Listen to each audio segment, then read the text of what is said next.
हरे कृष्ण। आप सभी दर्शकों को माधव गीता यूट्यूब चैनल में बहुत बहुत स्वागत है।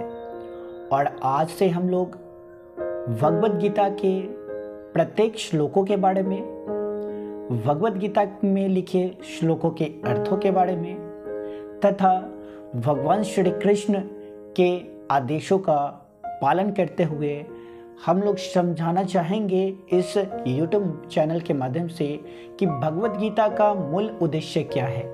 क्या भगवद गीता का उद्देश्य सांसारिक जीवन में उलझकर रह जाना है या भगवद गीता का उद्देश्य भौतिक जगत को त्याग कर एक आध्यात्मिक जगत में प्रवेश करना है, जहाँ पे न केवल हमें उन सुख सुविधाओं को प्राप्त कर सकते हैं बल्कि हमारे प्रभु श्री कृष्ण के चरणों का भी धूल प्राप्त हो सकता है, जहाँ पे हम लोग आध्यात्मिक जगत से इतने जुड़ जाएंगे कि भौतिक जगत के बारे में ज्ञान तो क्या, भौतिक जगत में लौटना भी पसंद नहीं करेंगे, क्योंकि जिस कण में श्री कृष्ण का वास हो वही कण हम सभी कृष्ण भक्तों के लिए एक जीवन का सांस होता है, जीवन का आत्मा होता है, क्योंकि श्री कृष्ण प्रभु जिस कण में है वही कण हमारे लिए अमूल्य है।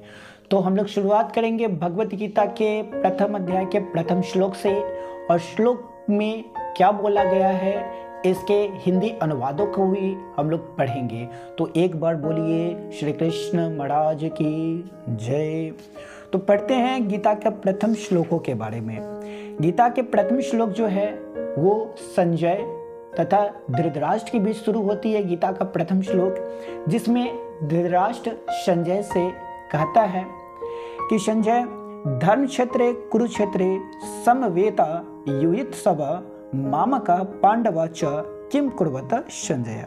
अर्थात धृतराष्ट्र ने कहा, हे संजय, धर्म भूमि कुरुक्षेत्र में युद्ध की इच्छा से एकत्र हुए मेरे तथा पांडु के पुत्रों ने क्या किया।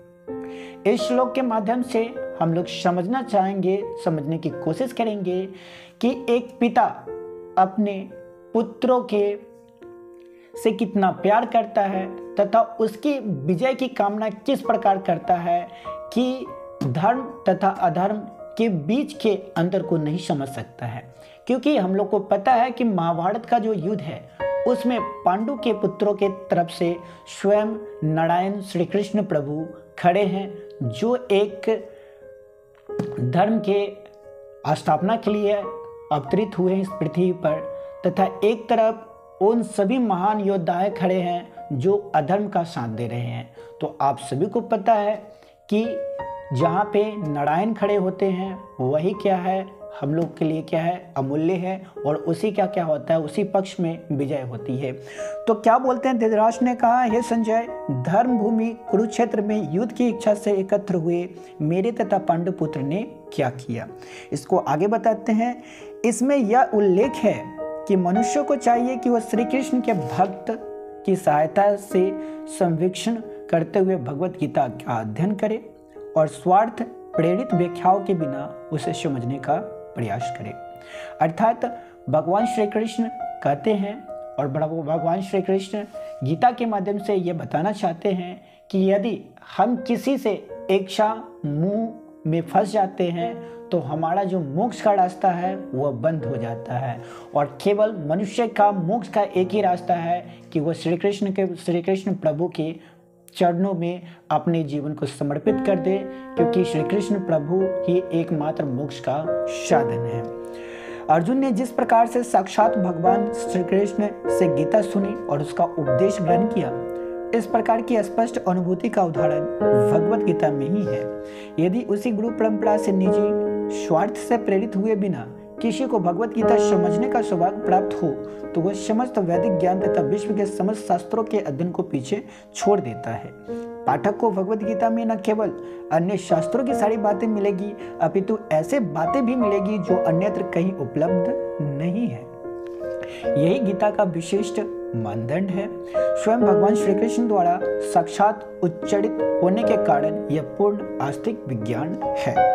महाभारत में वर्णित धृतराष्ट्र तथा संजय की वार्ताएं इस महान दर्शन के मूल सिद्धांत का कार्य करती है। माना जाता है कि इस दर्शन की प्रस्तुति कुरुक्षेत्र के युद्ध स्थल में हुई, जो वैदिक युग से पवित्र तीर्थस्थल रहा है। इसका प्रवचन भगवान द्वारा मानव जाति के पथ प्रदर्शन हेतु तब किया गया जब वे इस लोक में स्वयं उपस्थित थे। अब हम लोग समझने का कोशिश करेंगे कि यहाँ पे धर्म क्षेत्र का मतलब क्या होता है, धर्म क्षेत्र का मतलब क्या होता है। तो गीता में बताया जाता है कि धर्म क्षेत्र शब्द सार्थक है, क्योंकि कुरुक्षेत्र के युद्ध स्थल में अर्जुन के पक्ष में स्वयं श्री कृष्ण नारायण प्रभु उपस्थित थे। कौरवों का पिता धृतराष्ट्र अपने पुत्रों की विजय की संभावना के विषय में अत्यधिक संदिग्ध था। अतः इसी संदेह के कारण उसने अपने सचिव से पूछा। सचिव कौन है यहाँ पे? तो संजय है। उन्होंने क्या किया?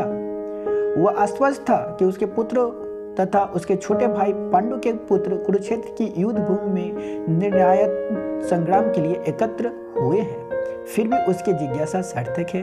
वह नहीं चाहता कि भाइयों में कोई समझौता हो, अतः वह युद्ध भूमि में अपने पुत्रों की नियति भाग्य भावी के विषय में आश्वस्त होना चाह रहा है, क्योंकि इस युद्ध को कुरुक्षेत्र में लड़ा जाना था, जिसका उल्लेख वेदों में स्वर्ग के निवासियों के लिए भी तीर्थस्थल के रूप में हुआ है। धृतराष्ट्र अत्यंत भयभीत था कि इस पवित्र स्थल का युद्ध के परिणाम पर न जाने कैसे प्रभाव पड़े। उसे भली भांति ज्ञात था कि इसका प्रभाव अर्जुन तथा पांडु के अन्य पुत्रों पर अत्यंत अनुकूल पड़ेगा, क्योंकि स्वभाव से वे सभी पुण्य आत्माएं थी। संजय श्री व्यास का शिष्य था, अतः उनकी कृपा से संजय धृतराष्ट्र के कक्ष में बैठे बैठे कुरुक्षेत्र के युद्ध स्थल का दर्शन कर सकता था। इसलिए धृतराष्ट्र ने उससे युद्ध स्थल की स्थिति में विषय में पूछा। पांडव तथा धृतराष्ट्र के पुत्र दोनों ही एक वंश से संबंधित हैं, किंतु यहाँ पर धृतराष्ट्र के वाक्य से उसके मनोभाव प्रकट होते हैं। उसने जानबूझकर अपने पुत्रों को कुरु कहा और पांडु के पुत्रों के वंश के उत्तराधिकारी से विलग कर दिया। इस तरह पांडु के पुत्र अर्थात अपने भतीजे के साथ धृतराष्ट्र की विशिष्ट मन स्थिति समझी जा सकती है। जिस प्रकार धान के खेत में अवांछित पौधे को उखाड़ दिया जाता है, उसी प्रकार इस कथा के आरंभ से ही ऐसी आशाएं की जाती है, जहाँ धर्म के पिता श्री कृष्ण उपस्थित हो, वह कुरुक्षेत्र रूपी खेत में दुर्योधन आदि धृतराष्ट्र के पुत्र रूपी अवांछित पौधे को समूल नष्ट करके युधिष्ठिर आदि नितांत धार्मिक पुरुषों की स्थापना की जाएगी। यहाँ धर्म क्षेत्र तथा कुरुक्षेत्र शब्दों की उनकी ऐतिहासिक तथा वैदिक महत्ता के अतिरिक्त यही सार्थकता है।